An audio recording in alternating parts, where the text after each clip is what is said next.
सिद्धार्थ से गौतम बुद्ध बनने की कहानी केवल एक राजकुमार के सन्यासी बनने की कथा नहीं है, बल्कि यह मानव चेतना की सबसे गहरी यात्राओं में से एक है। यह कहानी उस मनुष्य की है जिसने जीवन के दुख, पीड़ा, मृत्यु और मुक्ति के प्रश्नों का उत्तर खोजने के लिए अपने सारे सुख, वैभव और पारिवारिक जीवन को छोड़ दिया। यह कहानी उस क्षण से शुरू होती है जब कपिलवस्तु की धरती पर एक ऐसे बालक का जन्म हुआ जिसने आगे चलकर पूरे संसार की आध्यात्मिक दिशा बदल दी। सिद्धार्थ का जन्म शाक्य गणराज्य के राज परिवार में हुआ था। उनके पिता शुद्धोधन शाक्य कुल के प्रमुख थे और उनकी माता महामाया थीं। कहा जाता है कि जब महारानी महामाया अपने मायके जा रही थीं, तब रास्ते में लुंबिनी नामक सुंदर वन में उन्होंने एक पुत्र को जन्म दिया। उस समय चारों ओर एक अद्भुत शांति और प्रसन्नता का वातावरण था।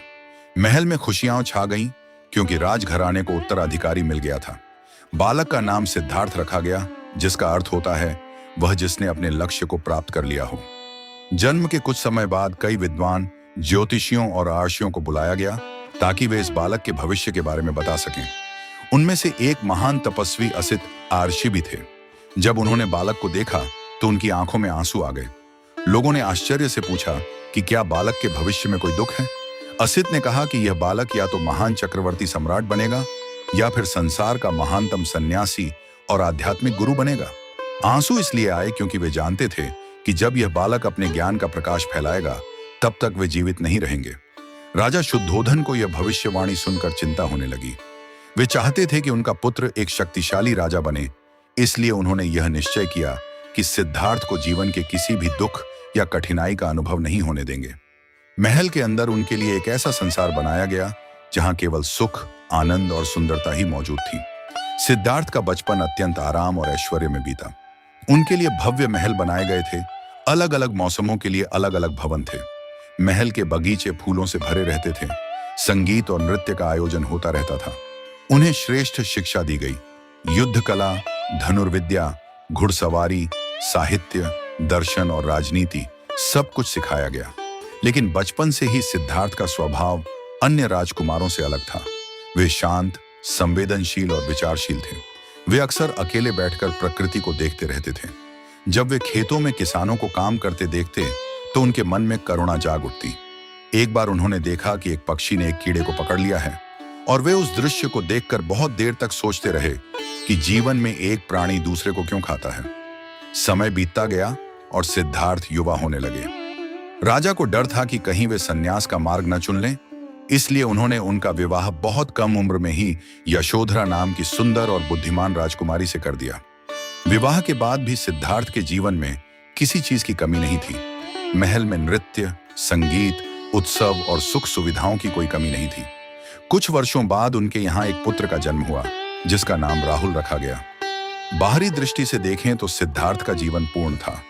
सुंदर पत्नी, प्यारा पुत्र, विशाल राज्य और अपार धन। लेकिन उनके मन में एक गहरी बेचैनी जन्म लेने लगी थी। वे अक्सर सोचते थे कि क्या जीवन का उद्देश्य केवल सुख भोगना ही है। एक दिन उन्होंने अपने सारथी छन्ना से कहा कि वे महल से बाहर जाना चाहते हैं। राजा ने पहले तो इस बात का विरोध किया, लेकिन अंततः अनुमति दे दी। लेकिन उन्होंने आदेश दिया कि रास्ते में कोई भी दुखद दृश्य न दिखे। जब सिद्धार्थ पहली बार नगर की सैर पर निकले तो उन्होंने एक बूढ़े व्यक्ति को देखा। उसके बाल सफेद थे, शरीर झुका हुआ था और वह लाठी के सहारे चल रहा था। सिद्धार्थ ने आश्चर्य से पूछा कि यह क्या हुआ है। सारथी ने बताया कि यह बुढ़ापा है और एक दिन हर व्यक्ति बूढ़ा होता है। यह सुनकर सिद्धार्थ के मन में पहली बार जीवन की अनित्यता का विचार आया। कुछ दिनों बाद वे फिर बाहर निकले और इस बार उन्होंने एक बीमार व्यक्ति को देखा जो दर्द से कराह रहा था।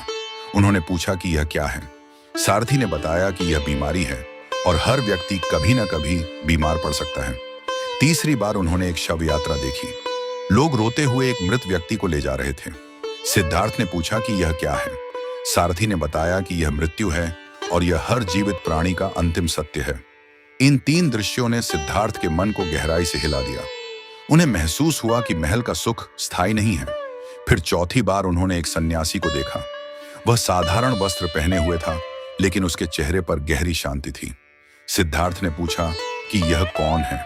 सारथी ने बताया कि यह वह व्यक्ति है जिसने संसार के दुखों से मुक्ति पाने के लिए त्याग का मार्ग अपनाया है। उस दिन सिद्धार्थ के मन में एक नया विचार जन्मा। उन्होंने महसूस किया कि यदि जीवन में दुख है तो उसका कारण भी होगा और शायद उसका समाधान भी हो सकता है। उस रात महल में उत्सव था, लेकिन सिद्धार्थ का मन कहीं और था।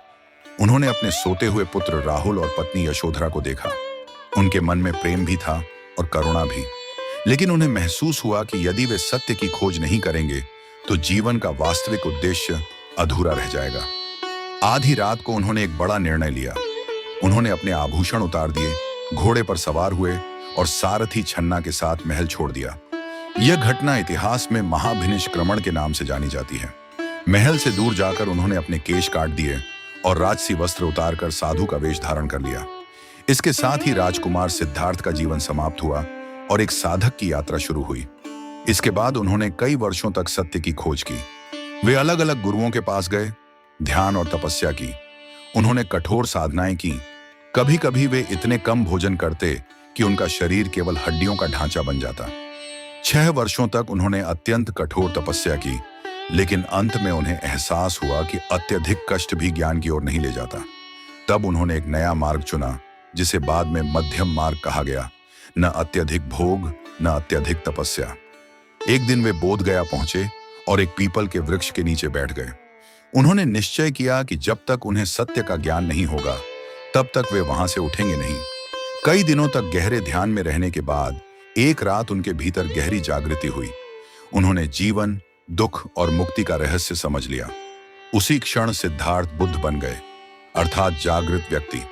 उन्होंने समझा कि जीवन में दुख है, दुख का कारण तृष्णा है, तृष्णा का अंत संभव है और उसके लिए अष्टांगिक मार्ग का पालन करना होगा। ज्ञान प्राप्ति के बाद वे कई दिनों तक मौन रहे।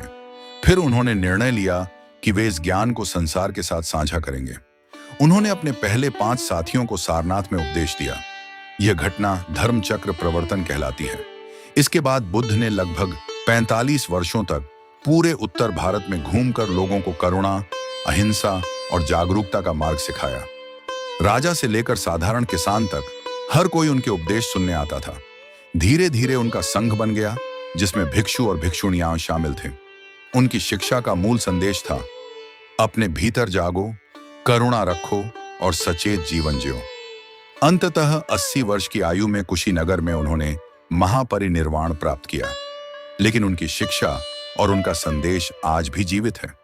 सिद्धार्थ से गौतम बुद्ध बनने की यह यात्रा हमें यह सिखाती है कि जीवन के गहरे प्रश्नों के उत्तर बाहर नहीं, बल्कि हमारे